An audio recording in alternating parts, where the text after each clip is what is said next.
Halo Sobat Katolik, pernah nggak sih kamu kepikiran gimana kalau sekolah hanya fokus menuntut ilmu saja dan mengabaikan kualitas karakter dan iman siswa? Kalau hanya fokus pada kecerdasan intelektual, sekolah hanya akan menghasilkan orang yang pintar akademiknya, tapi mungkin lemah hatinya. Ia bisa saja sukses secara duniawi, tapi rapuh dalam karakter dan dangkal dalam iman. Nah, disinilah urgensi pastoral sekolah hadir sebagai jiwa dari seluruh proses pendidikan. Tapi apa sih pastoral sekolah itu?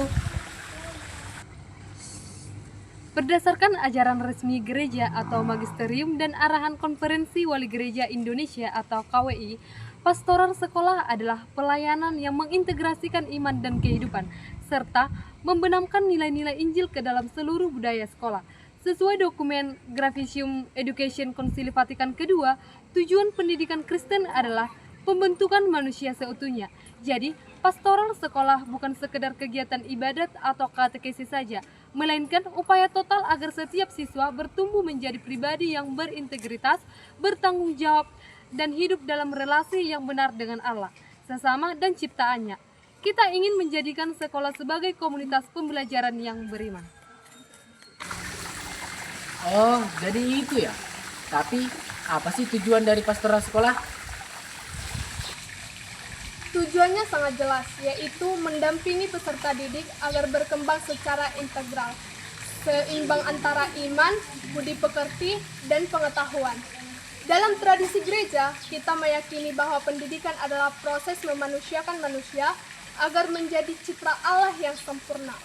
Melalui pastoral sekolah, kita membantu siswa mengenal Tuhan secara personal, hidup dalam kasih, kejujuran, dan keadilan, sehingga kelak mereka menjadi pribadi yang dewasa imannya, teguh karakternya, dan mampu menjadi garam dan terang bagi masyarakat. Ternyata seperti itu ya. Kira-kira apa sih yang jadi tantangannya? Memang tidak mudah. Tantangan utamanya adalah arus globalisasi dan digitalisasi. Gadget dan media sosial seringkali membentuk pola pikir individualis, hedonis, dan membuat anak kehilangan jati diri karena sibuk membandingkan diri dengan orang lain. Selain itu, tekanan akademik yang berlebihan sering membuat aspek spiritual dan emosional terabaikan. Ada juga kesenjangan nilai antara apa yang diajarkan di sekolah dengan realitas di rumah dan di lingkungan.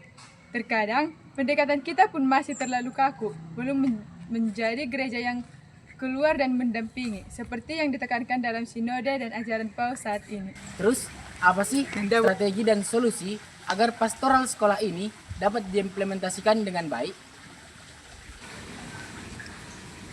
Kuncinya adalah melakukan inkulturasi iman dan pendampingan yang akrab.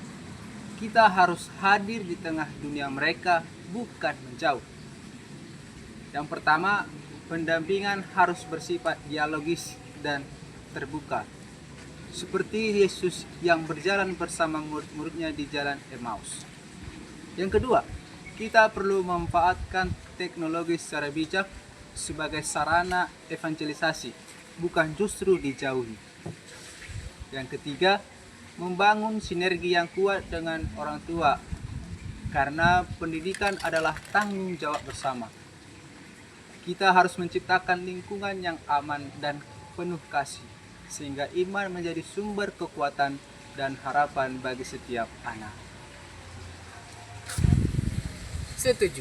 Nah, kesimpulan yang kita dapat adalah sekolah bukan hanya tempat untuk bertukar ilmu saja, tetapi sebagai wadah yang membimbing karakter dan iman siswa. Pastoral sekolah hadir sebagai jawabannya, di mana ia datang sebagai jangkar agar siswa tetap kuat dalam imannya. Tentu saja, ini bukan tugas yang mudah, di mana diperlukan kerjasama antara guru dan orang tua agar pastoral sekolah dapat terlaksana dengan baik. Tugas kita bukan hanya mengajar, tetapi mendidik, membimbing, dan membina agar siswa yang dihasilkan bukan hanya cerdas secara intelektual, tetapi kuat dalam imannya. Sekian dan terima kasih. Bye-bye.